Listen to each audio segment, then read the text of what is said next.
Today's video is going to be on replacing the fuel pump on my Dodge Grand Caravan. Here's the fuel pump here.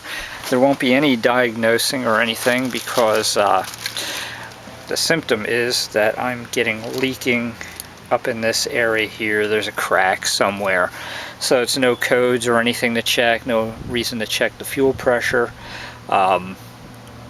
I will also be doing a video on my other Grand Caravan. This one is the one without Stow-N-Go seats, and this is the type of fuel pump that's in it without the Stow-N-Go seats. With Stow-N-Go seats is a different fuel pump. Quick word on buying a fuel pump.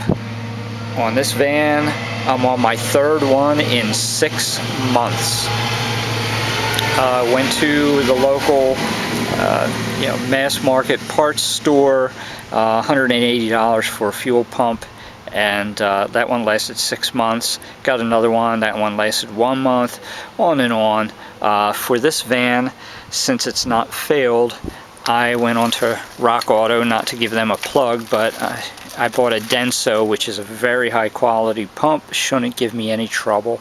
This is a pain in the ass job. You don't want to have to redo it, let alone 3-4 times. So this one online, I got it for less than the mass marketers, which are a Chinese made one. This one is made in the USA. If you're looking for a filter on your van for 2005, it's built onto the pump. Same with the 2005 with the Stow-N-Go seats. I'd rather have it as an external filter. If your pump has 2 hose connections, then it will likely have the external fuel filter, which will be mounted on top of the tank, so you'll see it. One of the biggest problems with changing your fuel pump will be if your tank is full of fuel.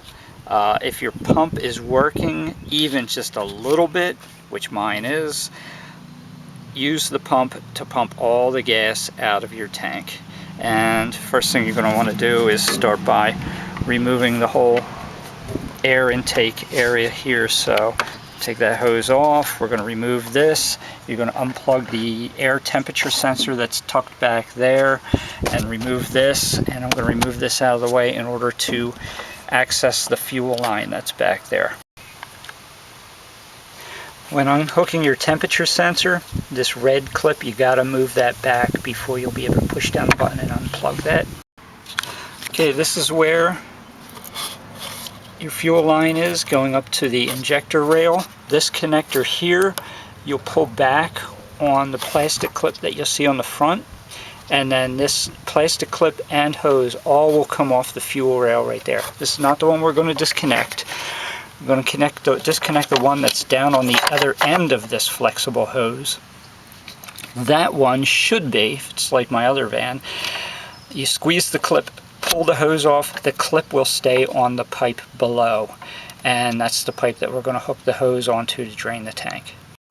Okay, first I'm going to relieve the pressure from the fuel system because it may be under about 57 psi, and if I disconnect the hose now, it's going to spray fuel everywhere. So I'm going to pull the fuel pump relay, which for my van is right here. It's on the schematic there. That way the fuel pump will not turn on. The engine should kick over briefly. Then when the pressure reaches 0, the engine will conk out. And it may cause an engine code, that's no problem, it'll go away later. Okay, we got our 5/16 inside diameter vinyl hose hooked up to the fuel line down there. You'll see how I mentioned the red clip, the green clip will be left behind, and it will be going into a suitable container. If you, at this point, turn the ignition switch on, your fuel pump will kick on for about 10 seconds, then shut off because it's just priming the system. So we got to set it so that the fuel pump runs continuously until the tank is drained. Okay, now we come over to our relay, which is located in the fuel box under the hood. Previous mentioned, this is the fuel pump relay. Pull it off, you'll see a little diagram on there that doesn't really tell you a whole lot of information. If you look on the bottom, there are numbers associated with each pin, and number 85 and 86 are the pins that will activate the solenoid, and when it's in the resting position, pin 30, which is right there, will be on 87A. So power in the resting position, power is being delivered from here to here. When the solenoid is activated, and that pin, that middle pin 87A, is actually just an empty hole there. Doesn't do anything in the resting position. But when the computer activates the solenoid, when you turn your key, it switches over from 30 to 87. So it'll go from this corner pin to that corner diagonally. And that will turn your fuel pump on. So that's the two pins that we are going to short. And remember, when you're looking at it this way, it's reversed because you're flipping it down and going in there. So 30 is actually this whole, this upper right hand side there, and 87 is this lower left hand side. So that's where we're going to jump across, and the fuel pump will immediately kick on.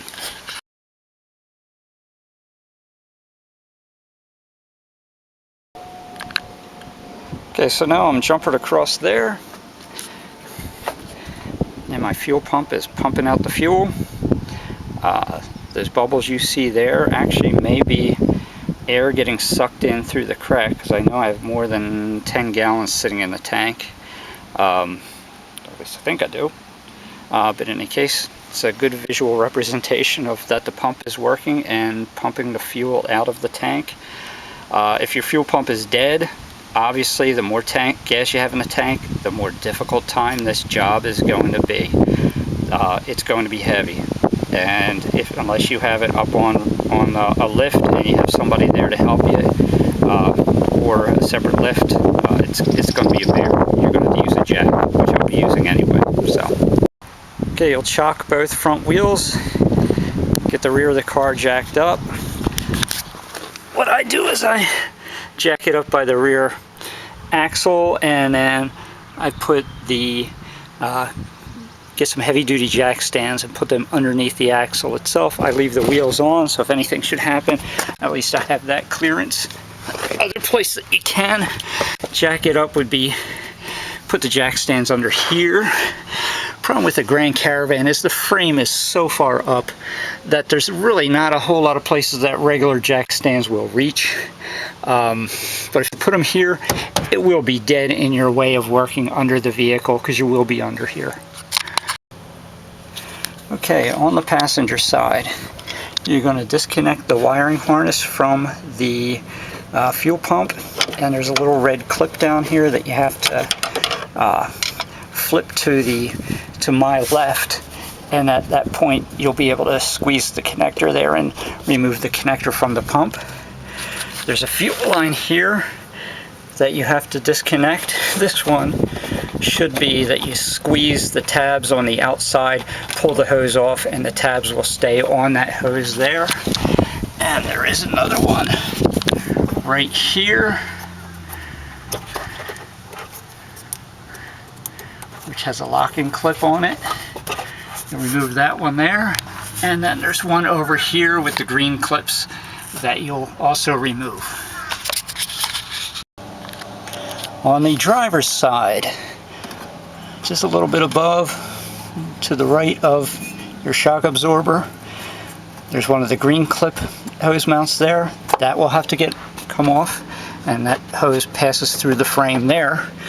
And then your fill hose, you're going to have to undo that clamp, and typically you have to run a screwdriver under here. This hose is always hardened, so run a screwdriver under there to loosen it up a little bit. You won't be able to remove this until you're actually dropping the tank down. And there's also the vapor recovery line, which disconnects by squeezing in here and then pulling the hose out. Okay, so I have all my connectors disconnected. I removed the two 15mm bolts from the passenger side, put a jack with a piece of plywood underneath the gas tank to lift it up a bit, And now I'm ready to remove the 3 bolts, one there, and one up front there, and then I'll be able to lower it down with the jack and slide it out. If your tank is full of gas and your pump is dead, same thing, except for when you lower it down, have yourself a moving blanket or something on the ground, pull the tank onto the moving blanket, and then slide the moving blanket across the ground. Then you're going to need somebody to help you get the tank emptied.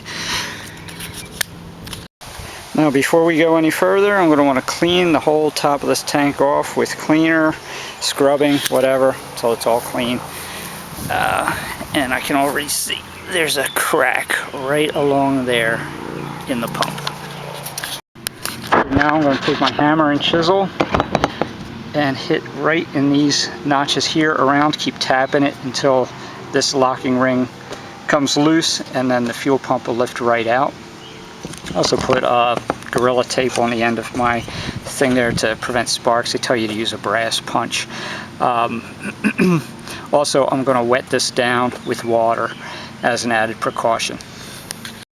Okay, your fuel pump may come with 2 different O-rings. Just follow the directions. It just matters if there's a lip in there or not. Mine uses the one that you mount onto the fuel pump first, and it has an extra little lip in there. And it can pretty much only fit in one way. And you'll know, basically, because, you know, if the fuel line lines up with the spout or not. Okay, you'll remove the clip from your old fuel pump. Snap it into here. Take the cover off the new fuel pump and snap that on till it locks. And that is set. Okay, reassembly. I just went ahead and did it without videotaping it because it's just reverse order. Only thing I would recommend is you're going to use a jack with a board on it to get this up into place. Doing it one person is very difficult. Get some help, it'll go a whole lot easier. And then you'll get these 2 bolts on the driver's side in. Take them up just about all the way. Lower the jack down. The brackets will support the tank, and at that point get your hoses, every one of them reconnected on both sides. Connect the electrical onto the fuel pump while that side is tilted down, and then put the jack underneath it again. Lift up the tank so you can thread the other 2 bolts on. The only problem I ran into was this bolt that holds the front of the bracket on. I couldn't get that off, and finally I had to use a grinder to cut it off. It's one of those metal clip nuts, and I got another one clipped in the hole, but I have to go buy a bolt to go into it.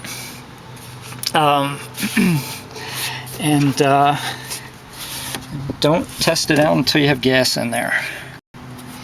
And then once you have all your connections made, don't miss anything like the one up there. Refer back to the beginning of the video and make sure you got them all. I do put a little bit of non-silicone oil onto the connectors. I also clean them with brake cleaner inside both halves before connecting them, and I put a little bit of the oil in there, snap them together. And then once you're all done, then tighten all these bolts down nice and tight, doing this front one last, because that one will cause the other ones to be difficult to go in. Alright, let's get gas in it and try it up. Okay, I got my air intake reassembled. The fuel pump relay I'll leave unplugged until I get gas into the car.